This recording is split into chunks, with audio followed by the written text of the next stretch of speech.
Bonjour Frédéric Bizarre. Bonjour. Vous êtes économiste, professeur à l'ESP et président de l'Institut Santé.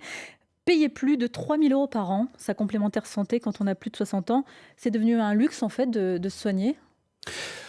Pas devenu un luxe de se soigner, mais ce qui est quand même frappant dans cette étude-là, c'est de rappeler aux Français que la santé n'est pas gratuite. Quand on laisse penser que parce que c'est votre complémentaire santé qui paye, c'est pas vous qui payez, donc quelque part il y a un reste à charge zéro, est juste un leurre. Et les pouvoirs publics, depuis plusieurs années, jouent sur ce leurre en disant qu'on veut vous protéger en ayant un reste à charge zéro. C'est le cas du 100% santé.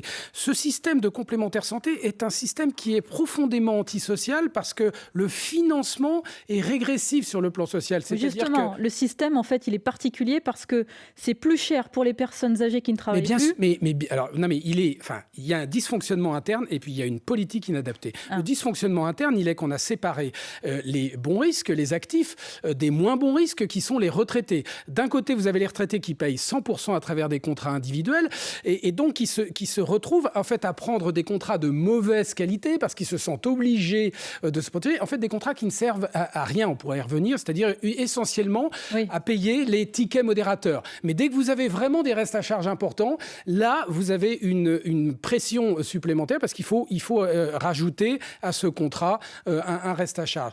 Et puis, vous avez des actifs qui sont, dont 50% est payé par les employeurs, mais avec des contrats collectifs qui coûtent un pognon de dingue, comme dirait le président de la République. Ça coûte 10 milliards d'euros d'aide pour les pouvoirs publics, ça coûte 10 milliards aux entreprises et ça coûte à peu près 10 milliards aux ménages. Mais l'avantage pour les salariés, par exemple, c'est que c'est payé à 50% par oui, madame, mais vous savez, dans l'économie assurantielle, il y a une règle de base, c'est que si vous voulez que ça soit efficace, il faut mélanger les moins bons risques avec les bons risques. Donc en fait, seul un système qui mélangera l'ensemble de la population, non pas à travers un système complémentaire, mais à travers un système supplémentaire, parce qu'en plus, ce système complémentaire est profondément inefficace pour protéger du risque. Il n'y a aucune prévention de fait, parce que les assureurs complémentaires qui viennent donc en complément de l'assurance maladie n'ont aucun intérêt à développer la prévention. Il y a à peu près 7,5 milliards de dépenses juste de fonctionnement pour les contrats de complémentaire santé, c'est-à-dire 1 € sur 5 de vos contrats. Donc vous êtes en train de nous dire qu'en fait les complémentaires santé, elles font leur beurre sur les personnes les plus âgées? Non, alors elles font pas leur beurre sur c'est le système qui dysfonctionne. Moi, je suis pas en train de jeter l'opprobre sur des acteurs. Je jette l'opprobre sur un système que l'on veut faire passer comme un système juste, comme un système qui favorise l'accès aux soins. Ce système, il est mécaniquement un système destructeur, un système réducteur d'accès aux soins pour ceux qui en ont le plus besoin, qui sont les personnes âgées de la classe moyenne. C'est structurel, si vous voulez. Ils ne peuvent pas se payer, effectivement, c'est structurel. les complémentaires Donc, soit on santé change le système, mais surtout, ce reste à charge zéro. Vous savez, le seul bouclier sanitaire, c'est le 100% de remboursement pour les ALD financés par l'assurance maladie. On fait croire qu'avec de l'argent privé, des assureurs privés, on protège la classe moyenne. Non, on complique l'accès aux soins de la classe moyenne. Encore une fois, c'est structurel. Si on veut un système efficace utilisant les mutuelles sont une force de l'économie sociale et solidaire. Il faut s'en servir, mais il faut s'en servir à travers un système qui est juste socialement, qui est efficace sanitairement, c'est-à-dire un système en supplément, qui ne vient pas en complément de l'assurance maladie, mais en supplément, et surtout qui est étendu à l'ensemble de la population avec les mêmes règles des contrats. Donc, c'est-à-dire un Là, on a vrai une système différence mutualiste. effectivement entre les actifs et les retraités. Si vous voulez. Ces augmentations, comment vous les expliquez? Elles, les complémentaires santé disent on assiste à un vieillissement de la population et en plus, la médecine utilise des outils de plus en plus performants. Donc, ça coûte plus cher. Oui, alors c'est bien sûr, chacun défend son intérêt, notamment ces lobbies qui défendent l'intérêt pour que ça ne change pas. C'est normal. Maintenant, quand on regarde les chiffres, tout ça est faux. Le déterminant n'est pas le vieillissement de la population. Le vieillissement de la population entraîne une hausse très importante des dépenses liées aux affections de longue durée.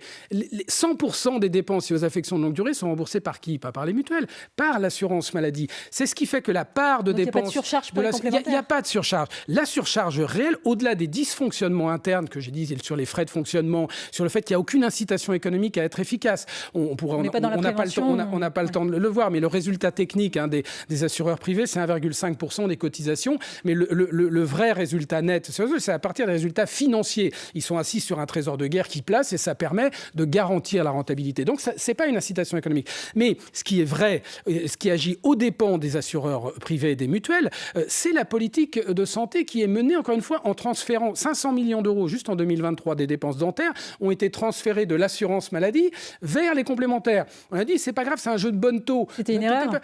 Bien sûr que c'est une erreur, puisque c'est encore une fois profondément c'est régressif sur le plan social.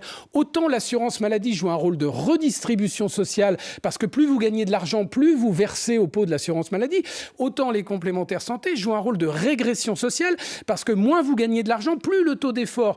Il faut voir que c'est aujourd'hui pour le retraité moyen 1 mois et demi qui est consacré à sa complémentaire santé, qui en plus ne le protège pas dans l'accès aux soins. Donc on voit bien qu'on est au bout en compte, par exemple, les dépassements d'honoraires.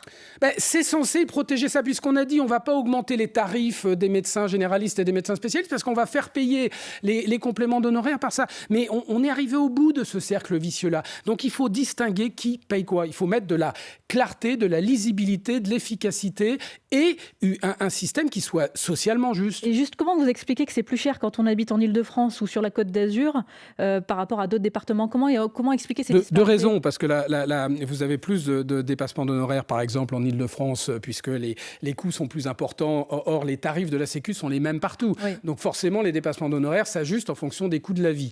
Et la deuxième chose, c'est que les complémentaires aussi, elles ne vous le diront pas, mais ajustent en fonction aussi de la région. Là où c'est le moins cher, c'est simple, c'est là où vous avez une complémentaire publique. Pour vous dire l'importance d'être cohérent, c'est-à-dire en Alsace-Moselle.